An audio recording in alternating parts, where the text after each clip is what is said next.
Well, first of all, it's not only as of this year, it's already last year, if you remember, that we introduced this topic, not only because the industry is moving towards providing real-time services for all types of instruments, but also because, if you remember, last year we announced that Swiss was very much involved into the development of a new real-time instant payments initiatives in Australia, the so-called NPP, the new payments platform that we have, that we are now supporting, that we are actually at this point of time delivering. We're not yet live. We should be live in about just a year from now, in October 2017, and we are developing this system now in full collaborations with the Australian community. This being said, of course, this project, as a few others, have triggered a lot of attention about how can banks can get into this space in providing over time real-time services. I think one of the main reasons why is that happening is just because at this point of time you see that the physical delivery chain of things is just actually becoming faster than the financial delivery chain. And nobody can really accept anymore that you make an ordering onto whatever site, and basically you receive your parcel, the thing that you've bought, and actually the payment is going to take more time to get into the seller. And I think these actually trigger a lot of discussions about how and by when banks can actually start really delivering real-time payment services. So you have many initiatives around the world. Some are already live, like in Singapore, where I'm living, with the FAST initiatives. You have in the UK that went into that space already a few years ago with the instant payments initiatives, and now you have a few other countries, especially in Europe. Although in Europe we're talking about a different, if I may say so, a different animal. As you know, Europe is not really a country. It's actually a group of countries together, and there you have already many incumbents. And the reality is that we need to find ways in which that we can create a scheme whereby there is real interoperability in between all the different participants. That's not easy. That's really not easy.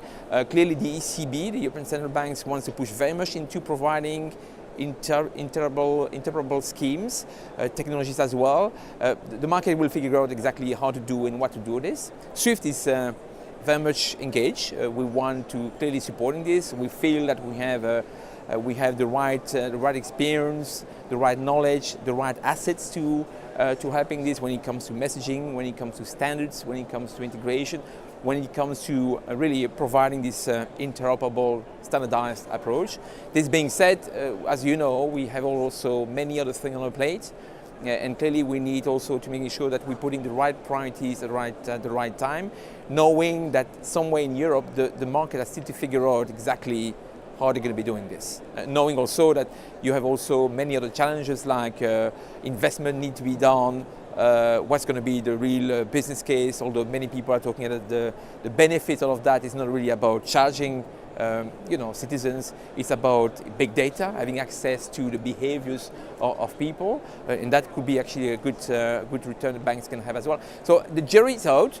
There's no doubt for me that it's going to get through, right? I mean, people want to have that. Question is by when, how, especially in countries, in geographies like Europe, where you don't have really any sort of interoperability things and all that. So we'll get there. Also, one thing is that today you have many different incumbents, and some will collaborate, some others will see whether they could survive to this as well, because these technologies are requiring a lot of investment. We see this in Australia, we see this in other countries where it happens, is that it's not only about providing the messaging schemes and the integration and the standards, it's also making sure that inside of the banks you have actually a real-time integration.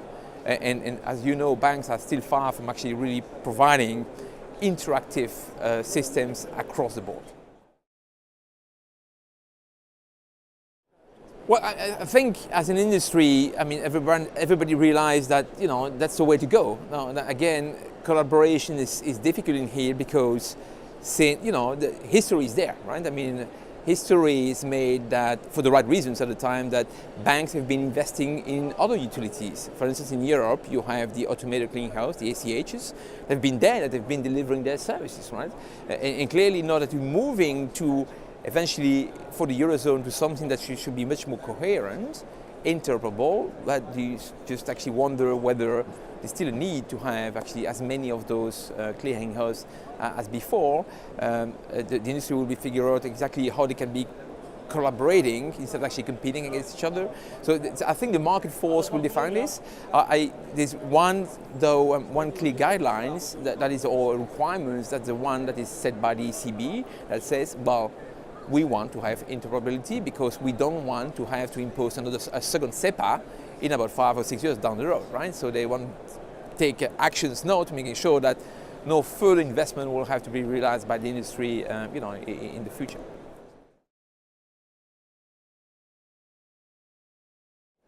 We are very much committed to real time, so much so that we're building this platform in Australia. So we firmly believe that that can be replicated in a way or another to other jurisdictions, countries, geographies. So, we want to walk before running, and that's what we do in Australia. So we have a year from now to demonstrate that the technology we're providing there with promise is actually the right one. I'm very much confident. Actually, we are delivering against schedules, within budget, within the functionalities. I think the Australian community is very pleased with the way it is being developed. But we still have a year ahead of us, right? From there, I think we'll be actually in a very strong position to really helping different countries, jurisdictions about how to tackle this with the technology we have, or eventually with adapting it to the other realities as well.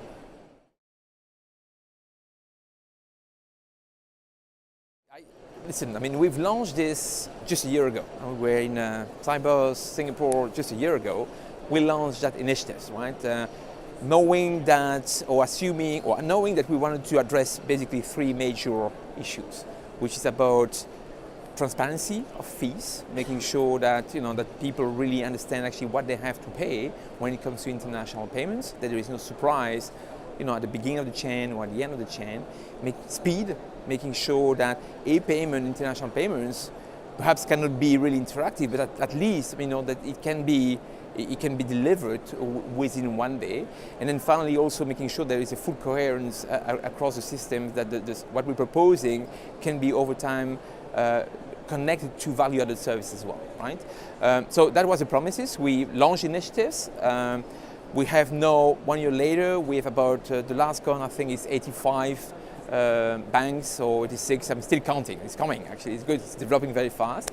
We went very quickly to a pilot phase. I think we had 21, 22 banks getting to the pilot phase. Now we have literally real traffic, not only in between banks, but also banks to corporates, which is even more fascinating.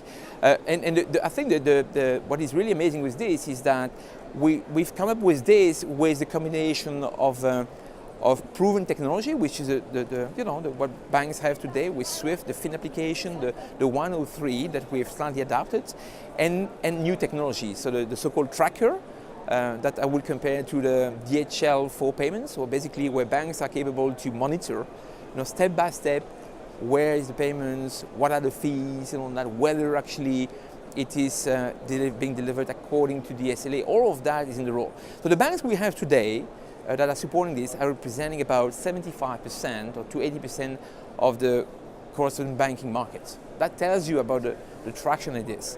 I've actually, in my life at Swift, 25 years in this company, have actually never seen such a level of engagement, enthusiasm. In 1 year, getting to registration, agreeing in between all these banks about the SLAs, what they were going to do, how we were going to implement all this, to getting to a pilot phase, and actually now getting to nearly to commercialization, right? Which is really fascinating. So I'm pretty sure that when we get back to Sibos next year, we're going to be in Toronto, stuff will be live, and I think this is an amazing opportunity to banks to, one, they can innovate, 2, they can collaborate, because actually that is about collaboration as well.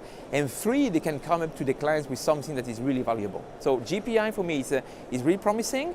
It's not about DLT, by the way, but we're not saying that we will not integrating DLT technologies into the product eventually in phase 2, phase 3. But again, we're not looking at technologies for the sake of technologies. We need to look at technologies for the benefits, the advantage they bring to the clients as well, right? So maybe DLT, maybe something else, the future will tell us. But what I'm sure is that what we're doing in there is really actually solving a lot of the issues I was talking about when it comes to timing, to speed, when it comes to transparency. What we do with GPI is actually bring this right response.